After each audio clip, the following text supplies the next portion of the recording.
আকাশ মানে বিশালতা, নীরবতা, নিস্তব্ধতা, সীমিতের মাঝে অসীমতা। কখনো বহুদূর চোখ গেলে ভাবি, হয়তো ওই বুঝি আকাশের শেষ। ওখানে গেলে বুঝি ধরা যাবে আকাশটাকে, কিংবা উঁচু কোনো দালান অথবা মই দিয়ে উঠলে ছোঁয়া যাবে ওই বিশাল আকাশটার কিছু অংশ। এমনই সব ধারণা ছিল আমাদের ছোটবেলায় আকাশ নিয়ে। তখন আরও ভাবতাম, আকাশের মন খারাপ হলে বুঝি আকাশ এভাবে কান্না করে, আর সে কান্নাটাই আমাদের এখানে বৃষ্টি হিসেবে ঝরে পড়ে। একই আকাশের নিচে বসবাস করা মানুষ আমরা, তবুও আমাদের মধ্যে এত ভেদাভেদ।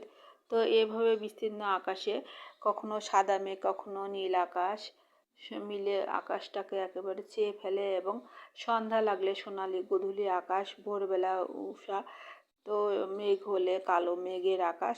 এভাবে আকাশ বিভিন্ন সময় বিভিন্ন রং ধারণ করে, এবং বৃষ্টি হলে রংধনু দেখা যায় আকাশে। তো আমার ভিডিও ভালো লাগলে লাইক কমেন্ট শেয়ার করবেন। ভালো থাকবেন সবাই, ধন্যবাদ।